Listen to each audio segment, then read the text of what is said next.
Welcome to Alaska Weather, a production of Alaska Public Media and the National Weather Service, Alaska Region. Produced and broadcast daily from the studios of KAKM, Alaska Weather provides complete forecasts, public, marine, and aviation for all of Alaska. Alaska Weather is made possible by the following sponsors.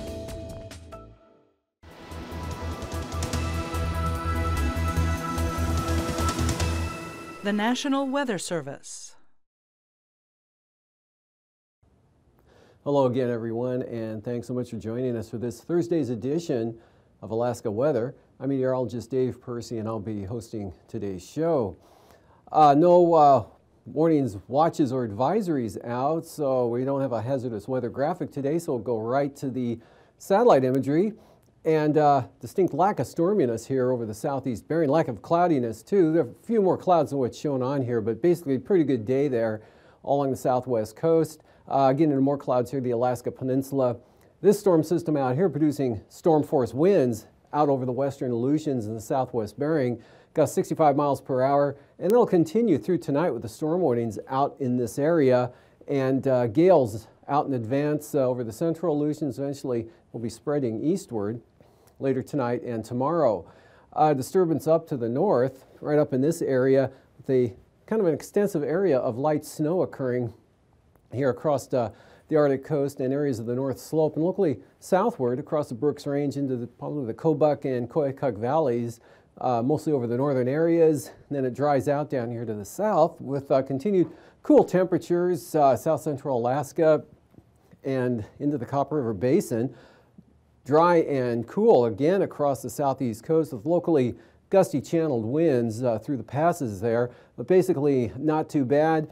Got some clouds there around Kodiak, resulted in some snow earlier today, kind of just milling around out there, lost in the flow, generally sort of drifting westward here, but a lot of clear skies over the eastern Gulf of Alaska. Again, that extends right up to the North Gulf Coast and inland, while the higher clouds now spreading eastward here in toward the Alaska Peninsula, or first the eastern Aleutians here, just some banding of the cirrus there and not much, some areas of lower clouds here again up along the Alaska Peninsula, and the Pribilof Islands right on the edge of the clouds there that extend back to the north side of Nunivak Island, and then that snow from the north here extending southward on the northerly winds, not all that strong, but areas of light snow through the Bering Strait, St. Lawrence Island, down to about St. Matthew.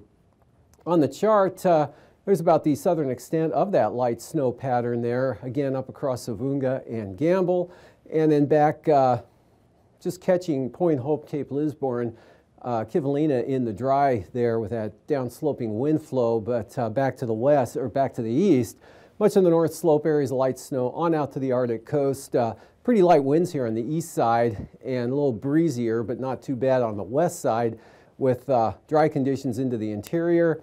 Southward, a little patchy fog early on here over the Copper River Basin, possibly in the Susitna Valley, but generally some light snow developing here, again around Kodiak, kind of shifting up into the Barren Island areas, back over toward possibly into Kachemak Bay, and beginning to increase a little bit along the south side of the Kenai Peninsula, maybe up into western Prince William Sound, but this really light at this point in time. The heavier weather out here to the west associated with this frontal boundary here and that rather tight gradient, good easterly winds across the Bering Sea here from the central areas all the way back out toward Kamchatka Peninsula.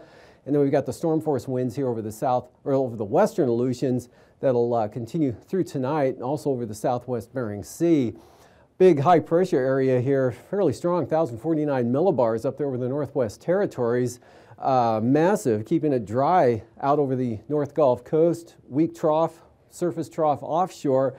As long as that remains offshore, you'll keep the offshore wind flows and keep things dry and keep the clouds well out to the west.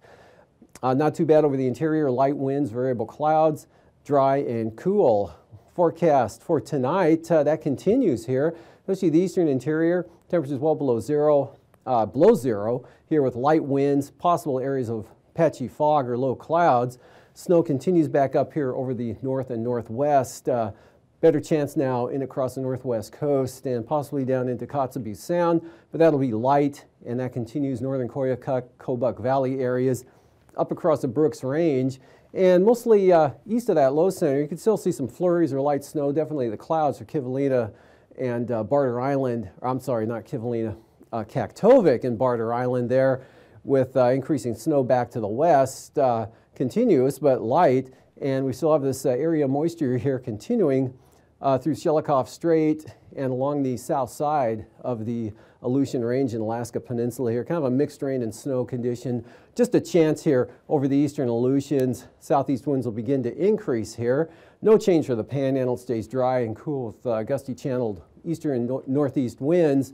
And rain and snow mixed here for the central Aleutians with this front. And again, the storm warnings remain out here for the southwest bearing here in that tight gradient down across the western Aleutians. Gales on out to the east here, and that'll be expanding eastward as well. Look for an increase in the wind, but not much precipitation for the Fox Islands tonight. And but you definitely be in it tomorrow as that system shifts eastward to the low center back to the west there, just east of Atka Island. Mixture of precipitation back through here and along the frontal boundary. Storm warnings end out there tomorrow over the western areas, but remain pretty brisk here out of the east and east-northeast across just about all of the Bering Sea now. And a little bit of an increase in the winds for Bristol Bay. Southeast flow, mild conditions, so rain along the eastern Aleutians and Alaska Peninsula areas. Mixture, higher elevations, and of course up into Bristol Bay.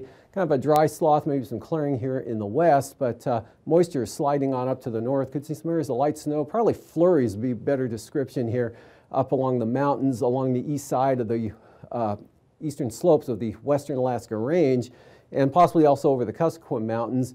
High pressure hanging on over the upper Yukon Valley. Could see some low clouds and fog with that. Again, resulting in some IFR flying conditions there over the Yukon Flats mainly. And then this low keeps light snow going there with light winds for the central western Arctic coast, locally into the north slope, but now cutting off right about the Brooks Range area. Southward, just some clouds and maybe a little bit of clearing back in toward Kivalina and Kotzebue. And no change again for the southeast coast here, staying dry and chilly. And channeled wind, especially with that gradient, it's pretty tight here right along the border there, so pretty good gap wind flow coming with that. And this moisture will stay to the south, like the batch that slipped on through today stayed to the south there. And really doesn't look like much of anything showing up over the next couple of days. Going into Tuesday, no change here. Again, all the moisture maybe a little bit in the Queen Charlottes. And then also maybe along off the north coast, some of this moisture might keep or increase the clouds there along the north coast. Right now it looks like any precipitation will remain off to the west, but that's about the only change other than the gradient slackening a little bit now, but still a strong Arctic high there over western Canada, keeping it dry and chilly. Same thing eastern interior, just some variable clouds back toward the central Tanana Valley, but nothing serious and no significant snowfall. Definitely seeing a big increase in the winds now, those gales increasing across Kodiak Island, with this 967 millibar low sliding eastward here, south of Sandpoint in the peninsula. Mixture of rain and snow and gusty winds. Pretty good there. Looks like definitely gale force winds for Kodiak Island, probably up into the Barrens and possibly in the late afternoon reaching Kachemak Bay. And also an increase in the wind mainly for the western North Gulf coast here. And that southeast flow continues to pull that moisture in, so rain and snow mixed right along the coast. Inland, anywhere inland would be in the form of snow, but that'll cut right off. Could get it up into western Prince William Sound, in toward Passage Canal, possibly into the east side of Turnagain Arm. Could be a little bit of light snow, but back toward the upslope areas of the western Alaska Range, Kuskokwim Mountains again, Kilbrook Range, drying out southwest coast, easterly flow continuing though. Looks like some light snow for the Pribilof Islands with easterly winds a little bit on the increase there. And east winds, east-northeast winds all the way up in toward St. Lawrence Island. Light snow there, maybe a little bit of a drifting, blowing, and then light snow continues again with that trough axis really not moving a whole lot there, keeping it cloudy and snowy, and patchy fog as well here for the central Arctic coast on down in across the Noatak Valley to the north side of the Seward Peninsula and through the strait once again. and then kind of an elongated frontal boundary here from this 967 millibar low on out to the west there to this 971 millibar low over the western Aleutians. Rain and snow with that area, but the winds not all that bad. Strongest winds will be here Bristol Bay, up across Kodiak Island, Alaska Peninsula, sliding on up into the western North Gulf Coast. Lows forecast for tomorrow morning, 25, 30 below zero over the Yukon Flats, give or take there. Then depending especially where the clouds and fog are, with well below zero, maybe 20 below, 20, 25 below here, especially Token Northway into the Copper River Basin and also the Tanana Valley. Below zero conditions through the Kuskokwim Valley, all the way down to Bethel, looking for a low tomorrow morning of 8 below zero, 27 for Kodiak, mid to upper 20s for the Alaska Peninsula, mid 30s for the Aleutians, upper 20s for the Pribilofs, and either side of zero up there along the Arctic coast, and then lower teens there for the Seward Peninsula, Bering Strait back up toward Point Hope, near 20 for St. Lawrence Island, and kind of a range here along the southeast coast depending on where the windy areas are, and the calm areas will of course be much cooler, like 6 at Yakutat. And for the highs tomorrow, Friday afternoon, shaping up like this, below zero north of the Alaska Range, near zero over the southwest interior, near 20 along the coast, 5 to 10 or so above zero along the Arctic coast, teens here for the Panhandle, maybe 31 at Sitka, and then upper 30s near 40 for the Aleutians. And then for Saturday morning, still cold again here, eastern interior, 30 below Tok, Northway, those areas, minus teens central interior, mid 30s for the Aleutians, a little below zero on the Arctic coast. And for the Panhandle, 0 to 5 above, teens in the south, upper 20s to near 30s the next day. And now, aviation weather around Alaska. Moving into aviation weather here.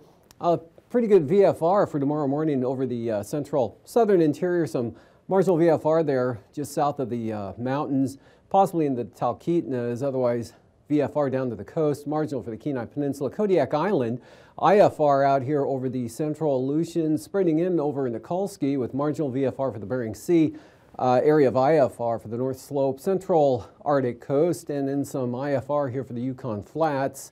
Due to some low stuff, but good dry air continues over the southeast coast tomorrow afternoon. That continues, but you can see marginal VFR edging its way closer to the coastline, getting up there into the Yakutat area, back to the west across Prince William Sound, staying VFR here from the roughly the southern Susitna Valley, Cook Inlet, down to about Anchor Point, and then marginal stuff down to Kodiak. IFR here off the southwest coast, VFR, Yukon Delta, and most of the western areas up to until you get to the North Slope, Brooks Range, marginal VFR. IFR still holding over the Yukon Flats, and a band IFR out here over the southwest Bering into the central Aleutians, now spreading in across Unalaska Island. Marginal VFR for the Alaska Peninsula. Saturday morning, pretty good area of IFR here, mostly off the coast, but over Nunivak Island, the Pribilofs, down across the Alaska Peninsula, and southeast flow here making it marginal on the Bering Sea side. Areas of IFR over the western interior, still up there over the North Slope, and lower conditions now, south central Alaska and the North Gulf Coast, areas of some IFR thrown in, but staying VFR over the southeast coast. Saturday afternoon, got IFR here, Alaska Peninsula, in a band into the south, across the southeast Bering, but east of the Pribilofs now, so improving conditions there. And then deteriorating again, marginal in IFR out over the central Aleutian, south central Bering. Areas of IFR still holding there over the North Slope and a little bit over the Arctic coast there. Mostly VFR, kind of variable here over the interior. Better conditions east than west, but you can see we got VFR all across the Seward Peninsula and staying good across the Panhandle. Anaktuvik, marginal tomorrow, same forecast for Adigan, marginal VFR. Lake Clark and Merrill, marginal VFR, but chance of IFR here, eastern approach, eastern entrance of both passes there with rainy, just marginal VFR at times, still lowest on the east entrance, and windy VFR, but chance of marginal conditions south side, and Isabel, Mentasta, both VFR once again tomorrow. Could be some clouds though around Isabel, but they should stay in the VFR variety zone, but should be mostly clear there from Mentasta. Tanita VFR, And Portage, marginal VFR, 8 chance of IFR here on the eastern entrance. Chilkoot and White, another VFR day, probably for the next couple of days. And for the freezing levels, at the surface near the Pribilofs here, Alaska Peninsula, hugging the coastline, just off the coast of the Panhandle, that cold offshore flow down to the Queen Charlottes. And that's about it, 2,000 feet out of the area, just about. Icing tomorrow, areas of light to very isolated moderate possible here above about 2,000 feet with that system up there in the northwest, extending down to St. Lawrence Island, and possible moderate maybe for the central Aleutians above about 5,000 feet with some icing into the Alaska Peninsula. Moisture here up along the North Gulf Coast, Kenai Peninsula, slipping up the west side of Cook Inlet and Kodiak Island. Jet stream, strong jet across the Pacific here, splits right around this point right here with one branch coming up, some ridging there over Bristol Bay, and a southwest flow developing here over the central interior, 30 to 60 knots, and the other branch staying well south of the Panhandle. Still high pressure here today over the west central interior. That shifts eastward tomorrow, this low up over the northwest. So staying mostly in an offshore flow, continuing for the Panhandle. And for 9,000 feet, strong winds here, up to 45 knots across eastern Aleutians, just south of the Pribilofs, coming back around 40 to 50 knots there at the south side of that low center. Strong winds across the southern Bering Sea out of the east, 35 to 50 knots, 15 to 20 Kodiak Island, lighter in over the interior there, and about 5 to 15 over the northwest interior. Light winds for the southeast coast with a trough over the southern part of the area. 3,000 feet, light offshore flow continues there, 5 to 10 knots, light winds south central Alaska into the interior, maybe picking up to 25 there on the north side of that trough axis, and 40 to 50 knot winds here, Alaska Peninsula, eastern Aleutians eastward, and for the turbulence, occasional moderate chop up here in the northwest and along the Aleutians.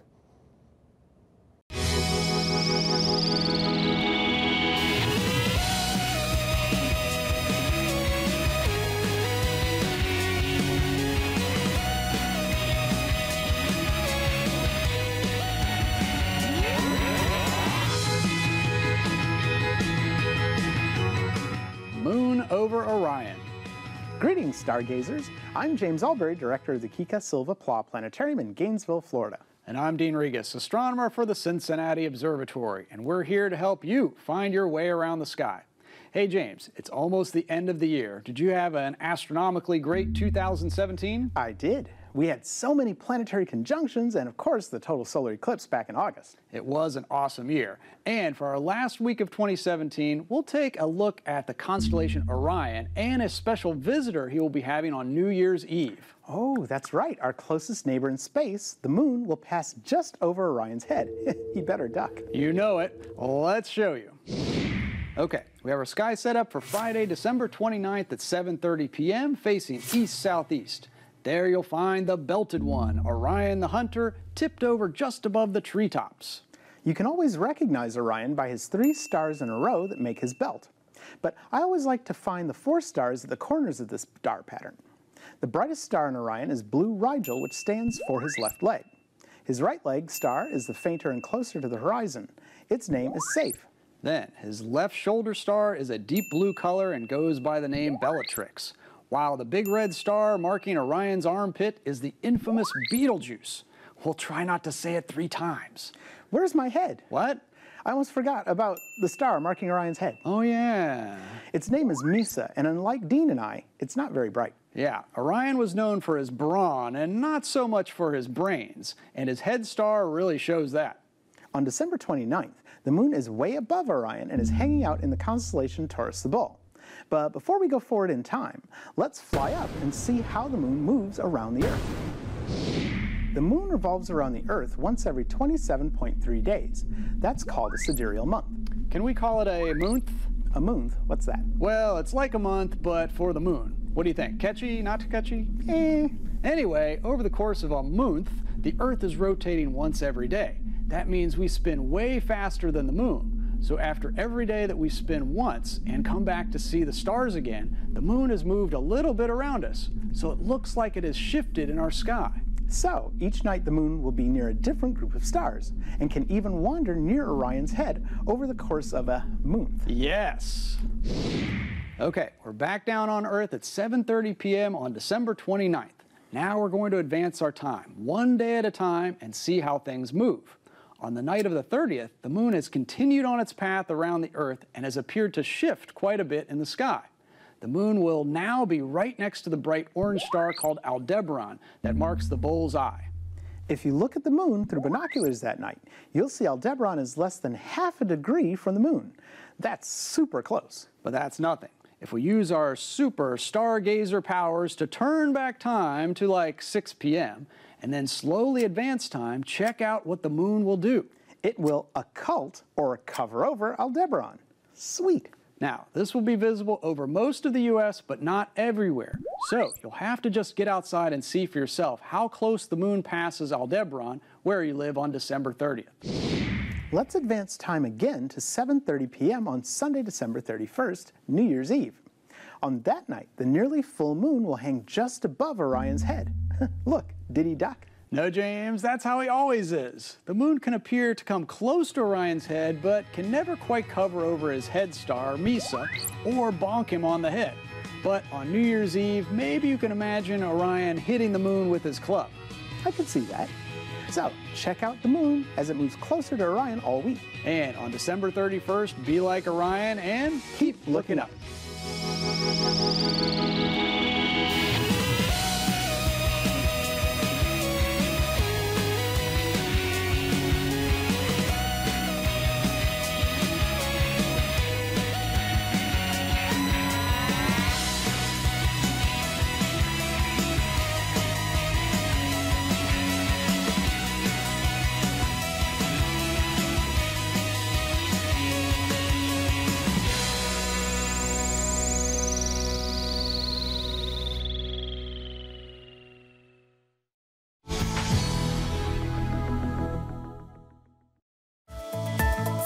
And now, marine weather around Alaska.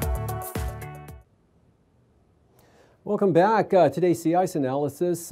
Closing in again here up over the Chukchi Sea, but still a pretty good open area there. Also filling back in over Kotzebue Sound and, of course, Norton Sound, and then lesser ice as you head down the coastline here on into Kuskokwim Bay, a little bit there in Bristol Bay, and just a touch there in northern Cook Inlet, and expected to continue to fill in up here, especially north of the Bering Strait over the next 4 or 5 days. Moving on to marine forecasts here. North 30 knots for the Stevens Passage area. Gales out with gusts 50 knots for northern Lynn Canal. East 25 there on the south coast, falling back to 20 through here, and then back up to 25 as you head north, and then much lighter out of the southeast and east-southeast to 15 there on the extreme north coast. Saturday, southeast 20 here, pretty dominant along the coastline, except more southerly there on the south coast, 7-foot seas, so no small craft advisories there. 20 knots over the inside waters. Look for those southeasterlies gusting to 35 for Clarence Strait. North coming down to 25 knots, 6-foot seas, northern Lynn Canal. Bristol Bay, light east winds at 10 tomorrow. Light east-northeasterlies here for the North Gulf Coast. Could see some gusts 25 there, especially out of the Copper River Delta on the eastern end of the zone. Light northeasterlies for the Barrens. Kachemak Bay, southern Cook Inlet, northeast at 20. And for Saturday, east 20, now 4-foot seas, Prince William Sound. Small craft advisories back in the picture here for the North Gulf Coast. Strongest here on the west side, east 30 knots, and we've got full gales there blowing across the Barren Islands right into Kamishak Bay. Small craft advisories, southern Cook Inlet, northeast 20 there, north of the Forelands. And then for Bristol Bay tomorrow, east 25 knots, 30 to 35 knot easterlies here across the peninsula with the gale force winds on the Pacific side, 14-foot seas, east 30 knots there from Castle Cape up to Sitkinak, 15 knots, Kodiak Island and Shelikof Strait. Then for Saturday, that's when the winds come up, actually late Friday night and Saturday. Gales here for Kodiak, east 30, Shelikof Strait, southeast 40 knot winds here from Sitkinak all the way to Cape Sarachev. Gales even on the Bering Sea side, 35, up to 40 knots out of the east there for Bristol Bay. And for the Aleutians, storm warnings tonight for the western areas there in the southwest Bering, falling back to about east 45 tomorrow. and kind of a squirrely wind pattern here with that frontal boundary, but 40 to 45 knots easterlies for the Fox Islands. Seas up to 20 feet, 28 feet there for the central Aleutians and the Pacific. Northeast 45 on Saturday out in the western zone, down to 25 here, and then falling off considerably in that kind of a cull there. Not much gradient, 15 to 20 knots over the central Aleutians. And southwest 25, turn east 30, 40 knots south of Unalaska Island, 21-foot seas. And for the southwest coast, northeast 25, 5 to 6 foot seas there. We've got gales out for the Pribilofs tomorrow, easterlies 35, and again that just about covers all of the central and southern Bering Sea. Northeast 25, St. Matthew Island right up to the Bering Strait and St. Lawrence Island. And then for Saturday, northeast 30, gales now, southwest coast 35 to 40 knots, strongest south of Nunivak Island. Minimum gales there for St. Matthew Island, edging down a tad there for the Pribilofs northeast at 30 with 15-foot seas. And up along the eastern Beaufort Sea coast, kind of a variable light wind pattern, 15 knots generally, but turning easterly and then becoming northeast, picking up to 20 on the central coast, north 20 here on the west side, 25 knot northeast, brisk wind advisories or small craft advisories here for the Kotzebue Sound area, Chukchi Sea, northeast 25 for the Bering Strait. And then on Saturday, we've got more of a general wind pattern here, or southwest at 10 to 15 knots. Then back around to the north there in the central coast at 15, and that extends on down the west side there. Then from about Cape Lisburne, actually probably Point Hope on down, we've got 20 knot winds all the way down to the Bering Strait, and that's where they pick up to about 30 out of the northeast. And for tonight again, areas of light snow, St. Lawrence Island through the Bering Strait, Tin City, Wales, in those locations. Chance of snow, Kivalina, but better chance Point Hope, Cape Lisburne, North Slope areas, Brooks Range, maybe the northern Kuskokwim, or the northern, Kobuk Valley and Koyukuk Valley areas. Dry and cool to the south, well below zero again, maybe down to 30 below Token Northway. Still cold and again windy over areas of the southeast coast. And for Friday, that system pushes eastward here. Gale force winds come on in with it with increasing rain and milder temperatures in that southeast flow. Moisture increases over southern Alaska, mostly Prince William Sound, and then back from about the Alaska Range to the west. No change for the Panhandle. Next day, increasing wind, moisture, and precipitation over southern Alaska. These forecasts are to be used for planning purposes only. Call 1-800-WX brief for a formal pre-flight briefing. Always file a flight plan before you go flying. The U.S. Coast Guard Auxiliary urges you to leave a float plan with a friend or the harbor master before you go boating. Alaska Weather is made possible by the following sponsors.